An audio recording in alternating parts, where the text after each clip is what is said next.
Charizard, Zapdos, Tapu Fini, Metagross, and Landorus. Nice call on that Yeah, Metagross. yeah. We were talking before stream started, and I said that to me it would make a lot of sense that Trista brought a Metagross team just from thinking about what her preferences are. Really, I'm not surprised at all. The thing I think is most interesting on her team is easily the Nilego, something that has sort of an interesting role in this current format. Metagross being one of the dominant Pokemon, you would normally think, well, there's not really a lot of place for that. But Sash Foul Play Nilego is actually very strong, catches a lot of people off guard. I was going to say, I don't think I've ever heard those words in a sentence until right now. So it's a really cool set. I think that the team matchup favors Trista a little bit. Jeremy's team just looking a little bit passive, especially when you have Cresselia, Celesteela together, and then one of your primary modes of offense is Snorlax, which doesn't really have much speed control in itself. Might need to play a Trick Room-based game. And it takes, I think, a little bit of setup to just get that Snorlax going. But I love, the Celesteela teams that do show up. But Trista going to be leading with Zapdos and Landorus, so we will be getting an Intimidate right away from turn 1 as Jeremy goes with Manectric and Cresselia. So Mega on the field on Jeremy's side. Fairly even lead matchup, I would say. The Lightning Rod is kind of annoying for Zapdos, but it's not like it was going to do too much to the Cresselia anyway. At the same time, the Landorus bugs the Manectric, but you don't really want to take that free Ice Beam from the Cresselia either. So there's a lot of room for both players to sort of play around here. Not really too much sway in either one's favor, I would say. At least Trista's team, I'm glad that she had that Charizard because now I'm hoping that we get to see if it's what type of variant it is. Oh, you think it could be X? Oh, it'd be fun. I like fun stuff. But Manectric being switched out for Snorlax on Jeremy's side as Landorus goes for the knockoff into the Cresselia. So I'm going to do some good damage on that because of the berry, I'm assuming. Mental Herb. As Zapdos shows its roar, getting rid of that Cresselia on the field. And we're going to be getting a random Pokemon on Jeremy's side. Brings in his own Landorus and be getting Intimidate into Trista's Landorus on his side of the field. That was an excellent turn for Trista. That position looked so neutral at the beginning, and now you're in a position where Trista's just dominating the field. You've removed half of Cresselia's health for free. It was trying to go for a Trick Room because, like I said before, you really need that Snorlax offense to do something in this game. So by denying the Trick Room early on, you're just creating so many more hurdles for Jeremy to have to jump over. Landorus is still looking great here. The Intimidate, not going to be too annoying for it, just because it felt like the damage was pretty high on the Cresselia, even considering it's like a super effective attack. But, indicative of stronger training there. But Zapdos going back to Trista as she sends out Tapu Fini in place of it. So we'll be getting that Misty Terrain going to affect the Pokemon just touching the ground from any sort of status effects. So these two floating Landorus won't be affected by that. As Snorlax also switches out on Jeremy's side for his Cresselia again, which got that Mental Herb knocked off earlier. So any taunts will be sticking with it. As Landorus goes for the knockoff one more time into that Cresselia slot once more. So Jeremy does get that knockout from that critical hit there. So losing that Pokemon on this turn. As Landorus on Jeremy's side going for the Rock Slide on both Pokemon. Now they're connecting. Does some okay damage onto both of those Pokemon. I mean, that was another excellent turn for Trista. Even if the critical hit mattered, you were in a position where on the next turn, there wasn't a lot stopping you from getting that anyway.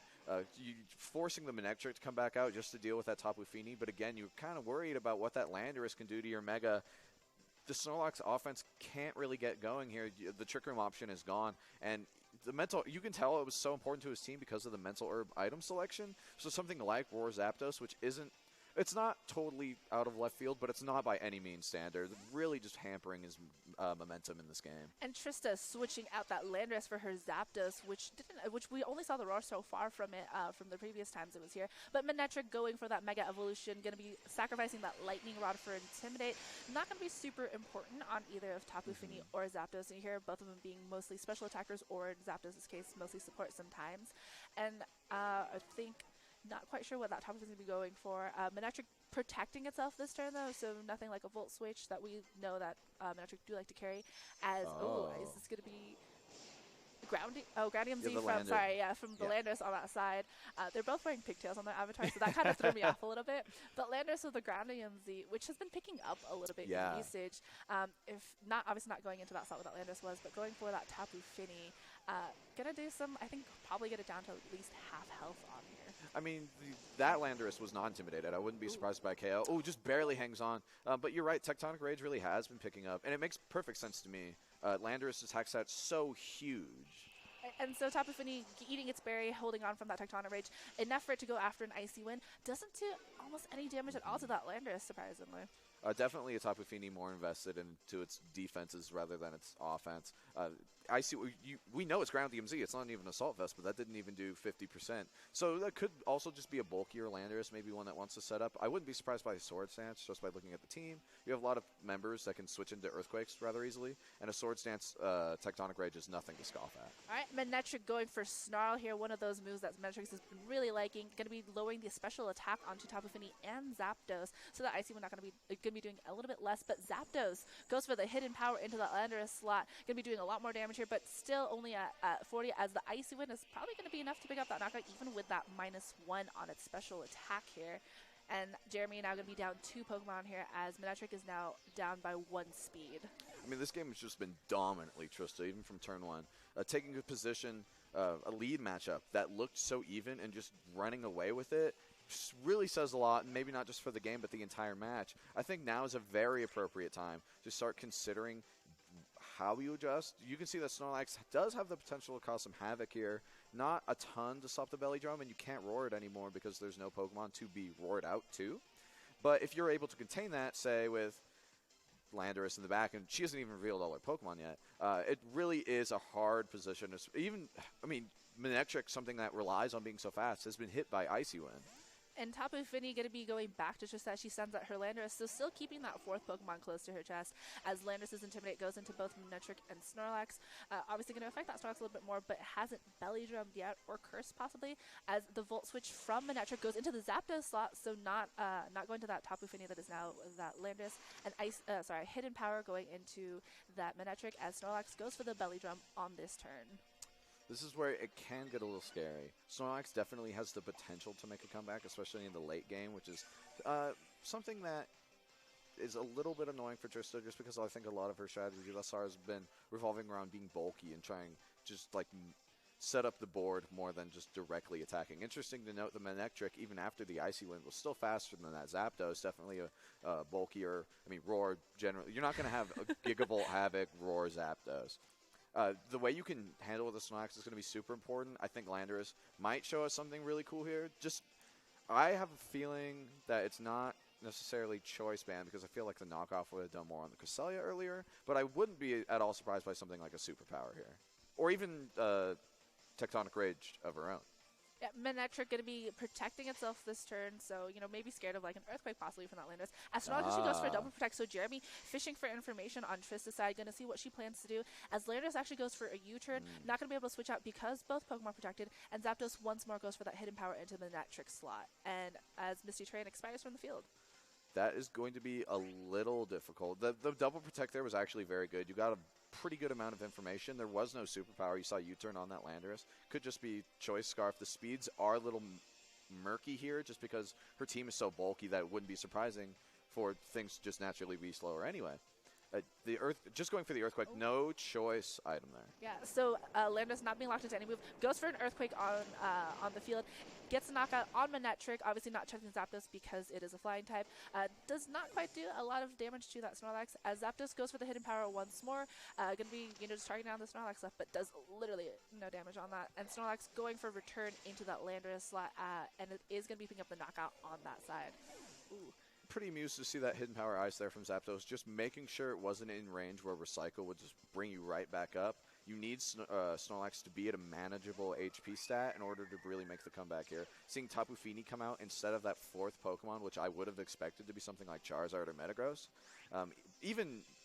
Now it's definitely not foul play Neolego, because that would have just sealed the deal right there. But the situation really is not looking that bad for Trista. It's 3 versus 1. Snorlax is a Pokemon to do it, but it's very manageable. All right, we finally get to see this last Pokemon on Trista's side, which is that Charizard, as she switches it out for the Zapdos. And Tapu Fini showing Haze. Going to be getting rid of that belly drum boost, and that move is kind of a nightmare for some people. As Snorlax goes for the return, but because of that Haze, it's not going to be picking up that knockout on Tapu Fini. Oh man. Yeah, and then, it also just. There's no way, at least currently, that you can just go for another belly drum. You have 2 Pokemon not only faster than you, but you don't have that berry to fall back on. That Haze there just sealing the deal. And really, Haze not even too surprising of an option, just considering that this team does potentially have problematic situations against very aggressive setup-based teams. So Hayes there, just very well timed. We do see the Charizard X instead of, the Charizard Y instead of the Charizard X. Just interesting little information to note for the future. All right, and Jeremy actually going to be going for Protect on this turn. Going to see, the moveset on this Charizard as it goes for an Overheat, and Tapu Fini going for a Moonblast. And so Jeremy just kind of trying to get as much information as he can for this next match. I mean, Hayes is honestly devastating for Jeremy, I think, going into the next games, because even attempting to prepare for it is leaving you a little stumped. Now more than ever, he's relying on Trick Room. Or either Swords Dance Lando should be able to outspeed, but the Icy Wind problem makes that very difficult. And Trista was very vigilant about preventing Trick Room just immediately out of the gate. So you're in a situation where both your modes of offense for Jeremy are just very difficult to set up. And even if you do it in Game 2, you might not be able to do that again in Game 3. Yeah, and so Trista actually picking up the win there with that Overheat from the Charizard. But I want to bring something that you said about Jeremy's team, that it's a really passive team. Yeah. And kind of looking at this match, his two offensive Pokemon, like you said, require a lot of setup, and that's kind of hard. And I think Trista kind of keeping that Tapu Fini, keeping it alive and then switching out, making sure she got that Haze after he revealed Belly Drum. Yeah. That was really smart on her part, and I recommend that. It's interesting because Trista's team is also passive, but when I look at it, I see a team that's well-rounded with a player preference towards defense in this situation. I mean, Metagross and Charizard are by no means really defensive threats, but things like bulky Charizard, Haze, Tapu Fini, being able to manage the board so well with your Intimidates and Landorus, even if the team on both sides is sort of passive, Trista has a lot of options to go on either side of the spectrum, really, whereas Jeremy does not. He's really invested into these two big power, their attack stats are honestly huge. It's not a bad metagame call to have gone with them. It's just that in this situation, it looks incredibly difficult. And honestly, I think the matchup just looks awful for Jeremy right now. And no, I think it's a very tough matchup for him too, because most of the Pokemon he could bring get checked by something else on Trista's side. And Jeremy actually took a little bit longer on this match to decide what he was going to do for Game 2, as Trista locked in relatively fast on there. Her strategy worked so well in that first game. And going into this Game 2, once more, Jeremy Shacket versus Trista Medine. Trista winning Game 1 as she sends out that Zapdos Landorus lead once more. Not going to be changing from the first one, as Tapu Fini and Manectric actually on Jeremy's side, so a little bit of an adjustment from him. Yeah, just a bit. I don't dislike the lead here. I think that once again they look fairly neutral in terms of lead matchup. So at this point, it's really on Jeremy to do a lot with the situation that you're given, because we saw in the last game that when Trista was able to get a lead, she held on to it the entire time, and you don't want that to repeat. Well, and that Roar Zapdos too. I think that's something you have to consider. She had some weird kind of moves on there. Haze Fini is something people talk about, but you don't see it run as much. Right. And I actually have never considered Roar on a Zapdos. I mean, to me, those options are very much an attempt to prepare for teams like Mega Gengar Komodo. You have Haze Tapu Fini. Really shuts down a lot of the offense, just like in this situation against that archetype. And Roar, not only does it prevent hard Trick Room options, but you're able to get that Shadow Tag user out. You're able to get the secondary non-Komodo sweeper out in a general situation. But it's just tech that happens to work in this matchup as well. And Manectric on Jeremy's side going to be going for that Mega Evolution immediately on turn 1, going for that Intimidate onto both of Trista's Pokemon. That Landorus especially super important after it's done so much damage to all of Jeremy's Pokemon in that first game. As Volt Switch from Manectric connects with that Zapdos, going to be returning into Jeremy, going to get his chance to, figure out what Pokemon he wants on that field. It could be that Landorus for another Intimidate. Yeah. It is the Landorus. Ooh, awesome. Woo! Reed. Yeah! So going to be getting 2 Intimidates now onto Trista's Landorus. It's going to be at this -2, so going to be a little bit less of a threat to whatever it's going for. As it goes for an Earthquake, only going to be connecting with Tapu Fini. At a -2, though, it's going to be doing very minimal damage on here. I don't think we quite know what that item is still on it. And Tailwind on Zapdos, going to be giving Trista a little bit of a speed advantage for the next couple of turns. And Tapu Fini going for the Muddy Water, connects with both Pokemon. Going to be doing super effective damage onto Landorus, and gets it a little bit under half health. Oh, it gets the accuracy drop. That can actually prove. Both double! Pokemon. Oh, man. Well, even aside from the accuracy drop, which is definitely nothing to scoff at, I thought that turn worked out for Jeremy very well. you got Landorus to an attack stat that was basically irrelevant. You know that Zapdos is bulky, so you saw that Jeremy risked Tapu Fini taking electric-type damage, but because Zapdos is so bulky, the damage is going to be a lot less than it usually would be. It still could be Gigavolt Havoc. I know I just made a joke about Gigavolt Havoc Roar before, but sometimes that like nice little damage output on a defensive option can really go a long way. And Trista going to be switching out that Landorus, going to be resetting its attack stat for later as she sends out her own Tapu Fini onto the field facing down Jeremy's. And Zapdos going for the hidden power, going to be doing super effective damage into this Landorus, gets it to half this time as Landorus goes for a Rock Slide, super effective damage this time on that Zapdos, and is enough to pick up the knockout on there. Does very minimal damage to Tapu Fini, won't be getting any flinches because it just switched in this turn. And Tapu Fini on Jeremy's side going for that Muddy Water once more, connecting into that Tapu Fini. Even single target damage against this not going to be super effective, and does very minimal damage here, and no accuracy drop this time. Jeremy's doing this very well. He's playing aggressive with a team that, in a lot of ways, doesn't have a ton of aggressive options. Like, Trista's Tailwind is now half over because she wasn't able to maintain that position well enough to really make it count. Zapdos got KO'd for free. Landorus is at weak health and was weakened earlier. Now you have Tapu Fini with pretty decent damage. You're going to have to rely a lot on Charizard if you're Trista to sort of really carry you through.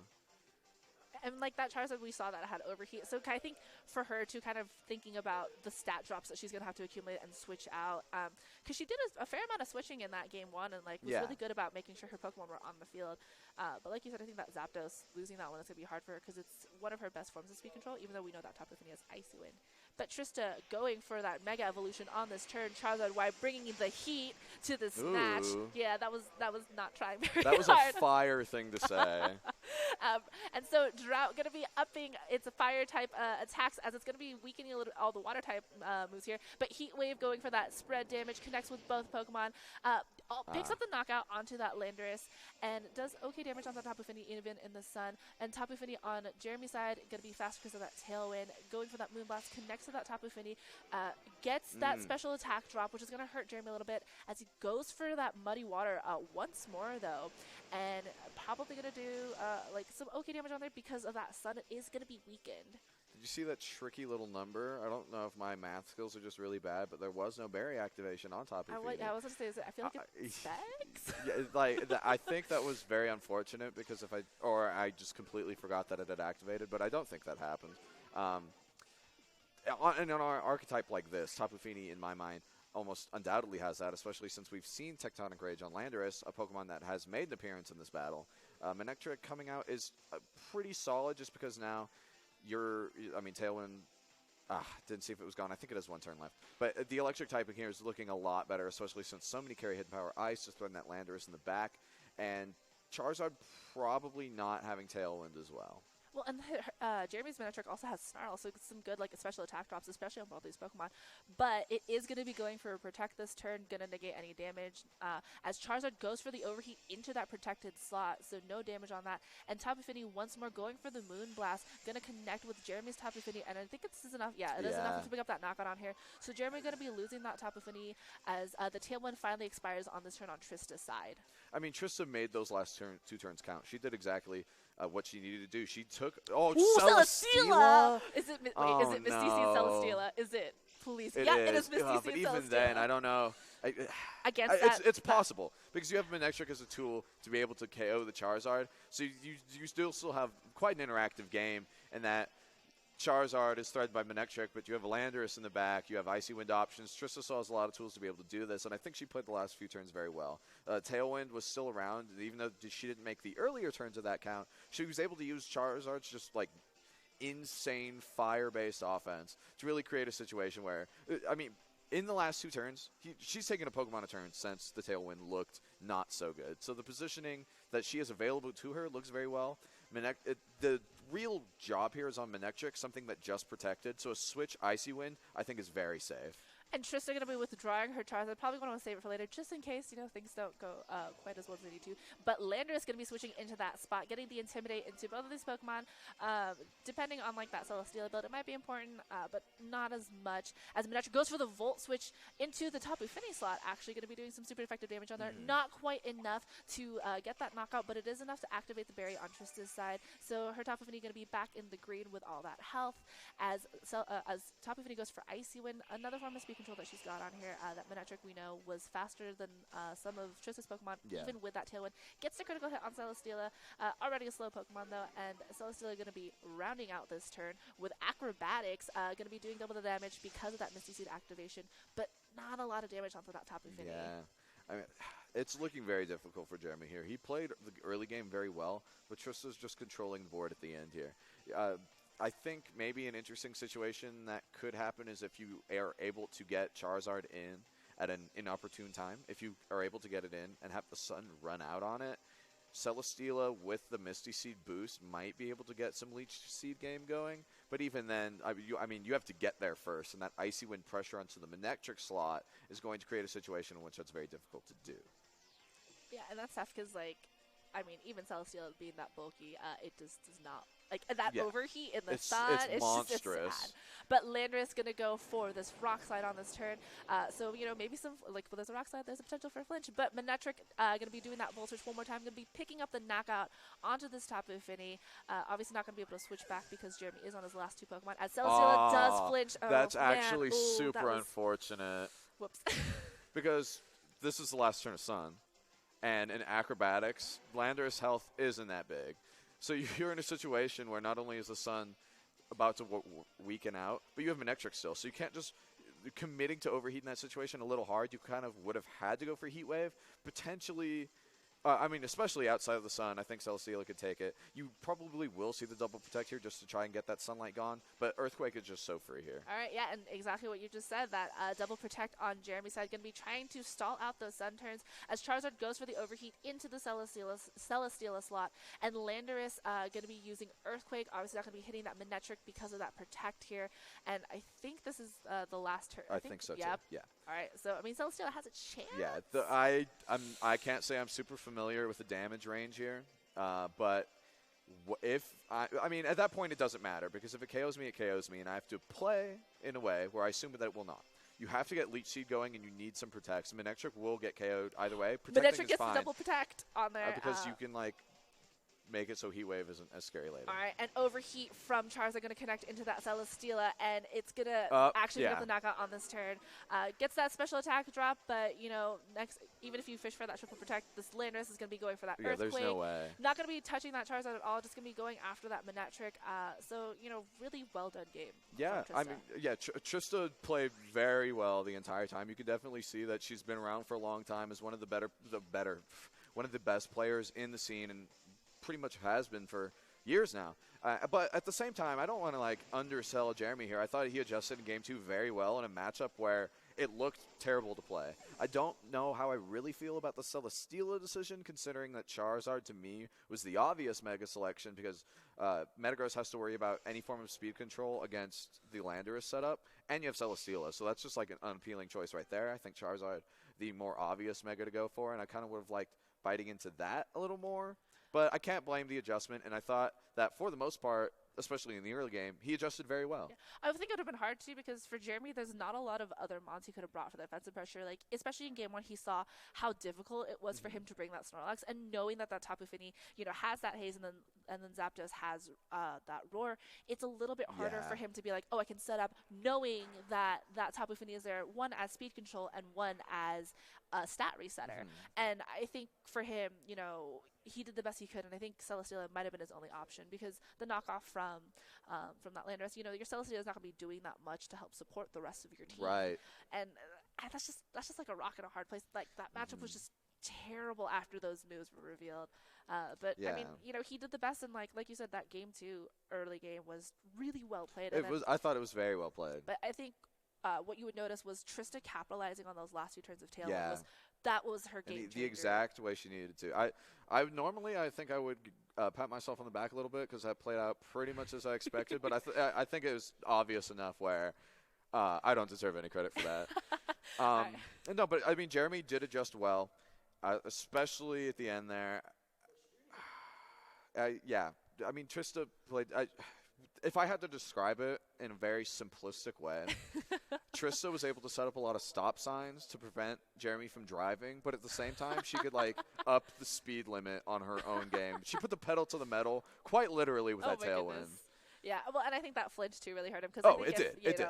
If Celsius had been able to do I mean, anything against that it is Landorus, possible that the Intimidate would make it so that Landorus wasn't able, or Landers, or same thing. Landers was able to take the attack, but again, not super familiar with the Misty Seed Celesteela calcs. My familiarity with Celesteela is more 2017 the leftovers. Yeah. Oof. So that's Nightmares. a little different, especially with the acrobatics. But I don't want to say it's impossible. Definitely not. It was so weakened to have KO that Landorus, and in a situation where it's Charizard versus Celesteela Manectric without Sun. There was a little bit. It was definitely more up in the air. Yeah. Trista easily still could have won because Charizard definitely in a position to take a Volt Switch. Celesteela, unless it was a roll, couldn't take that overheat. So you might get a situation where you overheat and then try to pick up the KO on Manectric. Yeah. But then again, that's also to the point where now I just overheated. Right. So now. But more up in the air. But again, good game from both players. Yeah, excellent. And excellent we will game. see you guys for round 3 as soon as pairings are up. So thank you.